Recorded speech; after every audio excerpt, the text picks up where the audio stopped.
제25장 하늘나라는 등을 들고 신랑을 맞으러 나간 10명의 처녀에 빗댈 수 있다. 그 가운데 5명의 처녀는 어리석고 5명의 처녀는 지혜로웠다. 어리석은 처녀들은 등을 가지고 있었지만 기름이 없었다. 지혜로운 처녀들은 등뿐만 아니라 통에 기름까지 넣어 가지고 있었다. 신랑이 오는 것이 매우 늦어져서 처녀들이 모두 졸다가 잠이 들었다. 한밤중에 어떤 사람이 소리쳤다. 여보시오, 신랑이 옵니다. 나와서 맞이하십시오. 그러자 모든 처녀들이 깨어나 등불을 준비하였다. 어리석은 처녀들이 지혜로운 처녀들에게 말했다. 등불이 꺼져가니 우리에게 기름을 조금만 나누어다오. 지혜로운 처녀들이 대답했다. 안 돼. 우리가 함께 쓰기엔 기름이 충분치 않아. 기름 파는 사람에게 가서 사렴. 어리석은 5 처녀가 기름을 사러 간 사이에 신랑이 왔다. 준비된 처녀들은 신랑과 함께 결혼잔치에 들어가고 문은 닫혀 잠겼다. 나중에 나머지 처녀들이 와서 주님, 문 좀 열어주세요 라고 간청했다. 그러나 신랑이 대답했다. 내가 너에게 진정으로 말한다. 나는 너희를 알지 못한다. 그러므로 항상 깨어있어라. 그 까닭은 너희가 그날과 그때를 알지 못하기 때문이다. 하늘나라는 여행을 떠날 때 종들을 불러서 자기 제사를 맡긴 사람과 같다. 주인은 종들의 능력에 따라 어떤 사람은 5달란트를, 어떤 사람에게는 2달란트를, 또 어떤 사람에게는 1달란트를 맡기고 여행을 떠났다. 5달란트를 받은 종은 얼른 가서 그것으로 장사를 하였다. 그래서 5달란트를 더 벌었다. 마찬가지로 2달란트를 받은 종도 2달란트를 더 벌었다. 그러나 1달란트를 받은 종은 나가서 땅을 파고 그곳에 주인의 은도를 숨겼다.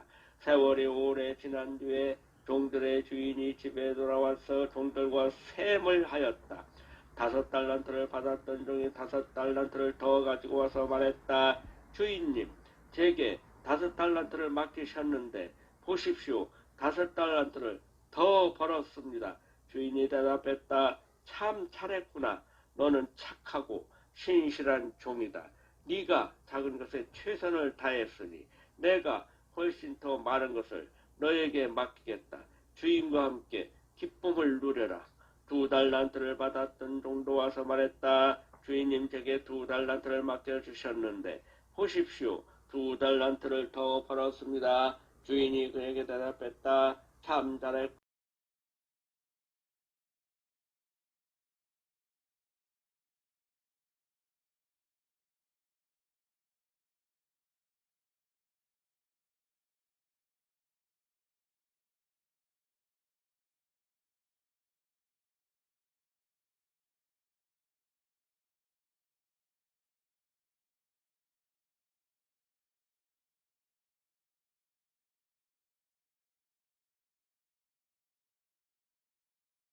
도로 받으십시오.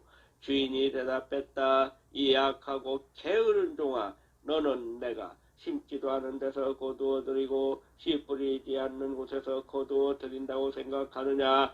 그렇다면 너는 내 돈을 은행에 넣어 두었어야 했다. 그러면 내가 다시 돌아왔을 때 이자와 함께 내 돈을 돌려받았을 것이다. 저 종에게서 돈을 빼앗아 10달란트 가진 종에게 주어라. 가진 사람은 더 많이 받아 풍성하게 될 것이고 없는 사람은 있는 것마저 빼앗길 것이다. 저 쓸모없는 종을 바깥 어두운 곳에 던져라. 거기서 슬피 울고 고통스럽게 이를 갈 것이다. 인자가 모든 천사들과 함께 영광 가운데 다시 와서 영광의 보좌에 앉을 것이다. 그때에 세상 모든 나라가 그 앞에 모일 것이며 목자가 양과 염소를 구분하듯이 인자가 사람들을 나눌 것이다. 인자는 자신의 오른쪽에는 양을 왼쪽에는 염소를 둘 것이다. 그때 왕이 오른쪽에 있는 사람들에게 말할 것이다. 내 아버지로부터 복을 받은 너희들이여, 와서 세상에 만들어질 때부터 하나님께서 너희를 위해 준비하신 나라를 받아라. 내가 배가 고플 때 너희는 내게 먹을 것을 주었다. 내가 목마를 때 너희는 마실 것을 주었다. 내가 나그네로 있을 때 너희는 나를 초대해 주었다. 내가 헐벗었을 때 너희는 내게 옷을 입혀 주었다. 내가 아플 때 너희는 나를 돌보아 주었다. 내가 감옥에 있을 때 너희는 나를 찾아주었다. 그때 의로운 사람들이 그에게 대답할 것이다. 주님, 언제 주님께서 배고프신 것을 보고 우리가 음식을 주었습니까? 언제 목마른 것을 보고 마실 것을 주었습니까? 언제 나그네 된 것을 보고 우리가 초대하였습니까? 언제 헐벗으신 것을 보고 우리가 옷을 입혀 주었습니까? 언제 감옥에 있는 것을 보고 또 아프신 것을 보고 우리가 찾아갔습니까? 그때 왕이 대답할 것이다. 내가 너에게 진정으로 말한다. 보잘것없는 사람에게 한 일, 곧 너희가 이 형제들 중 가장 보잘것없는 사람에게 한 일이 곧 나에게 한 것이다. 그리고 나서 왼쪽에 있는 사람들에게 이렇게 말할 것이다. 저주받은 자들아, 내게서 떠나 악마와 그 부하들을 위해 준비한 영원한 불에 들어가거라. 내가 배가 고플 때 너희는 내게 아무것도 주지 않았다. 내가 목마를 때 너희는 마실 것도 주지 않았다. 내가 나그네 되었을 때 너희는 나를 초대하지 않았다. 내가 헐벗었을 때 너희는 내게 아무것도 입혀주지 않았다. 내가 아플 때나 감옥에 있을 때 너희는 나를 돌보지 않았다.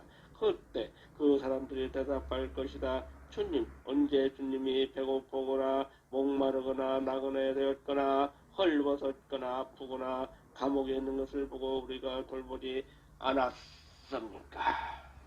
그때 왕이 대답할 것이다.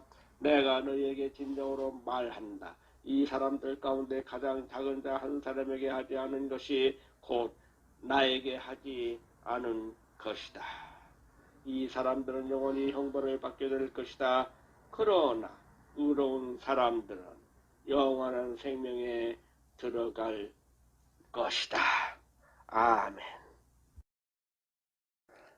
마태복음 제26장. 예수님께서 이 모든 말씀을 마치셨을 때입니다. 예수님께서 제자들에게 말씀하셨습니다. 너희도 알다시피 이틀 뒤가 유월절이다. 그때에 인자는 넘겨져 십자가에서 죽을 것이다.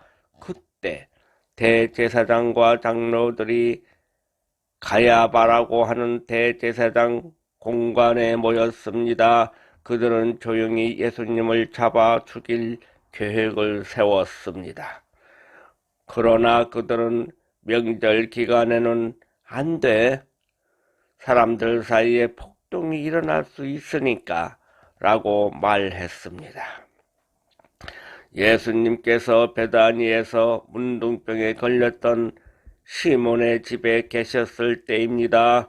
한 여자가 비싼 향유 한 병을 가지고 와 식사하고 계시는 예수님의 머리에 이 향유를 부었습니다.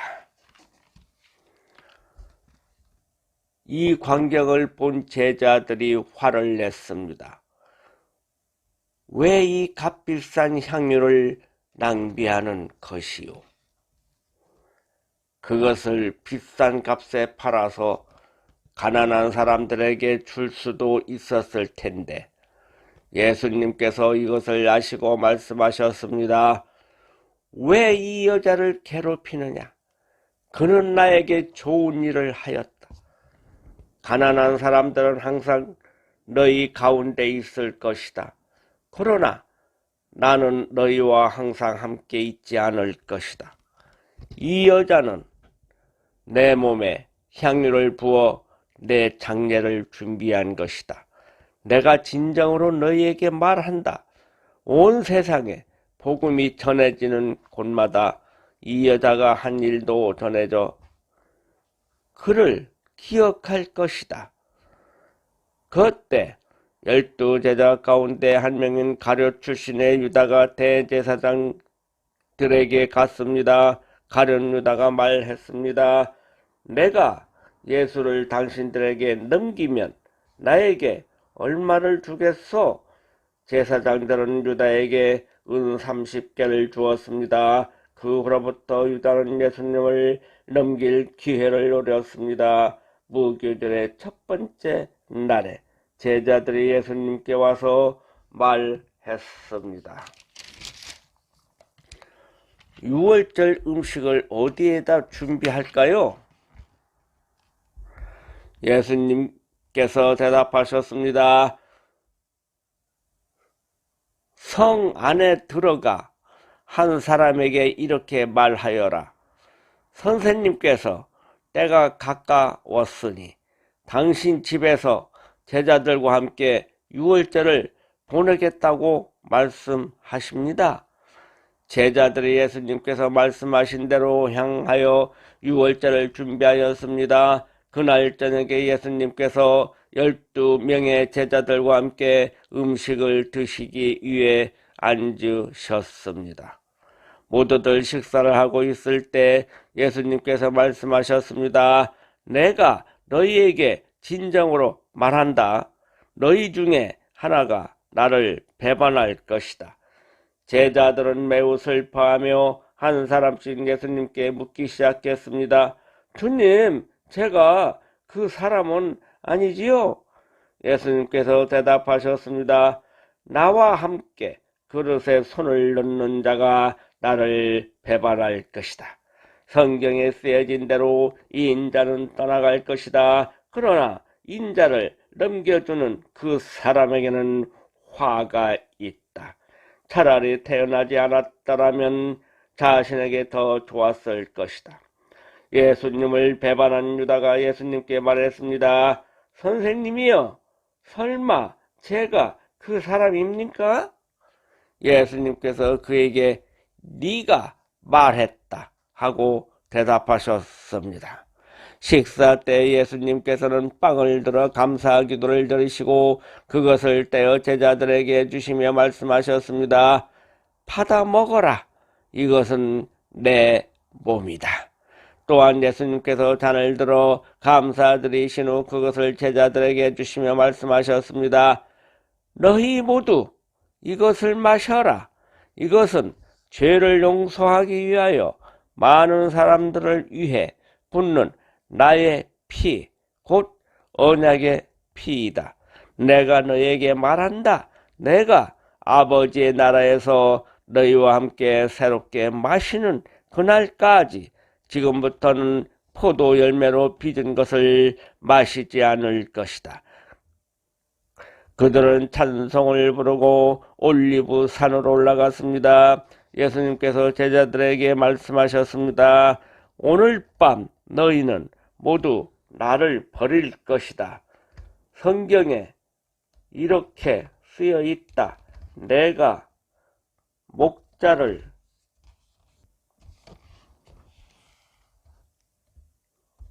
칠 것이니 양이 흩어질 것이다. 그러나 내가 살아난 뒤에 너희보다 먼저 갈릴리로 갈 것이다. 베드로가 말했습니다. 다른 모든 제자들이 주님을 버릴지라도 저는 결코 버리지 않겠습니다. 예수님께서 대답하셨습니다. 내가 진정으로 너에게 말한다. 바로 오늘 밤 닭이 울기 전에 네가 나를 3번이나 모른다고 할 것이다. 베드로가 예수님께 말했습니다. 주님과 함께 죽을지라도 결코 주님을 모른다고 하지 않을 것입니다. 다른 제자들도 모두 똑같이 말했습니다. 그때 예수님께서 제자들과 함께 겟세마네라고 불리는 곳으로 가셨습니다. 예수님께서 제자들에게 말씀하셨습니다. 내가 저기에 가서 기도하는 동안 여기 앉아 있어라. 그리곤 베드로와 세베대의 2 아들을 데리고 가셨습니다. 예수님께서는 매우 근심하시며 괴로워하기 시작하셨습니다. 예수님께서는 세 제자에게 말씀하셨습니다. 내 마음이 괴로워 죽을 지경이다. 여기서 머무르며 나와 함께 깨어 있어라. 그리고 나서 약간 떨어진 곳으로 가서 얼굴을 땅에 대고 기도하셨습니다. 나의 아버지, 할 수만 있다면 제게서 이 잔을 지나가게 해 주십시오. 그러나 내 뜻대로 하지 마시고 아버지의 뜻대로 하시길 원합니다. 기도하신 후 제자들에게 오셔서 제자들이 자고 있는 것을 보시고 베드로에게 말씀하셨습니다. 너희들은 1시간도 나와 함께 깨어 있을 수 없느냐? 깨어서 너희가 시험에 빠지지 않도록 기도하여라. 영은 원하지만 육체가 약하구나. 예수님께서 다시 가셔서 두 번째 기도를 하셨습니다. 나의 아버지여, 이것이 제게서 지나갈 수 없고 제가 마셔야만 한다면 아버지의 뜻대로 되기를 기도합니다. 그리고 나서 다시 제자들에게 가셔서 제자들이 자고 있는 것을 보셨습니다. 그들은 너무 졸렸던 것입니다. 그래서 예수님께서는 제자들을 놔두고 다시 세 번째로 기도하셨습니다. 예수님께서는 같은 기도를 한 번 더 하셨습니다. 그 다음에 예수님께서 제자들에게 돌아오셔서 말씀하셨습니다. 아직도 자고 있고 쉬고 있느냐? 보아라, 때가 가까이 왔다. 인자가 죄인들의 손에 넘겨진다. 일어나라, 가자. 나를 배반한 사람이 가까이 오고 있다. 예수님께서 말씀하시는 동안 12 제자 가운데 하나인 유다가 왔습니다. 대제사장과 백성들의 장로들이 보낸 많은 사람들이 칼과 몽둥이를 들고 유다와 함께 왔습니다. 예수님을 배반한 유다가 이들에게 내가 입맞추는 사람이 바로 그 사람입니다. 그를 잡으시오 라며 신호를 정해 주었습니다. 곧바로 유다는 예수님께 가서 말했습니다. 선생님 안녕하십니까? 그러면서 입을 맞추었습니다. 예수님께서 친구여 무엇하러 여기에 왔느냐 하고 묻자 사람들이 와서 예수님을 붙잡았습니다. 그러자 예수님과 함께 있던 제자 중 한 사람이 칼을 뽑았습니다. 그리고 대제사장의 종에게 칼을 휘둘러 그 종의 귀를 잘랐습니다. 예수님께서 그에게 말씀하셨습니다. 칼을 토로 제자리에 꽂아라. 칼을 쓰는 사람은 칼로 죽을 것이다. 너는 내가 내 아버지께 말씀드리면 즉시 12군담도 넘는 천사들을 보내주실 것을 생각하지 못하느냐. 그러나 만일 그렇게 하면 이 일이 반드시 일어난다고 한 성경 말씀이 어떻게 이루어지겠느냐. 그리고 나서 예수님께서 사람들에게 말씀하셨습니다. 너희는 마치 강도를 잡을 것처럼 칼과 몽둥이를 가지고 왔구나. 내가 성전에 앉아 매일 가르쳤지만 너희는 나를 잡지 않았다. 이 모든 것은 예언자의 글을 이루기 위해 일어난 것이다. 그때 모든 제자들이 예수님을 버리고 도망갔습니다. 예수님을 잡은 사람들이 예수님을 대제사장 가야바에게로 끌고 갔습니다. 거기에는 율법 학자들과 장로들이 모여 있었습니다.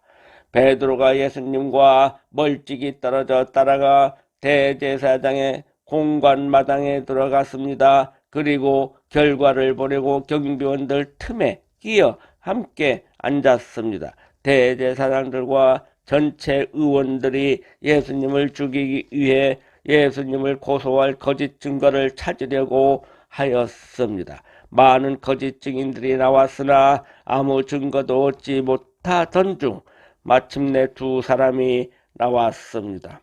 이들은 이 사람이 나는 하나님의 성전을 헐고 그것을 3일 만에 다시 세울 수 있다라고 말했습니다. 라고 증언했습니다.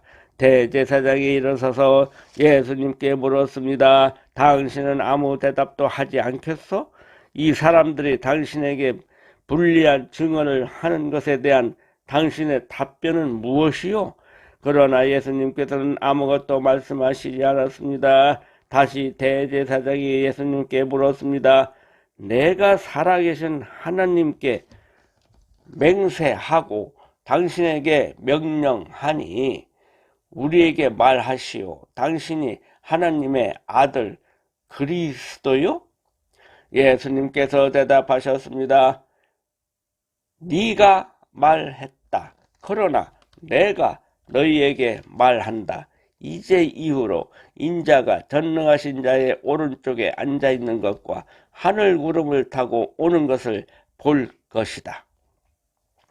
그러자 대제사장이 자기 옷을 찢으며 말했습니다. 이 사람이 하나님을 모독했다. 더 이상 증인이 필요 없다. 여러분 모두가 이 사람이 하나님을 모독하는 것을 들었다. 어떻게 생각하는가? 사람들이 대답했습니다. 죽어 마땅합니다. 그리고 사람들은 예수님의 얼굴에 침을 뱉고 주먹으로 치고 손바닥으로 때리며 그리스도야, 누가 너를 때렸는지 맞춰보아라 하고 말했습니다.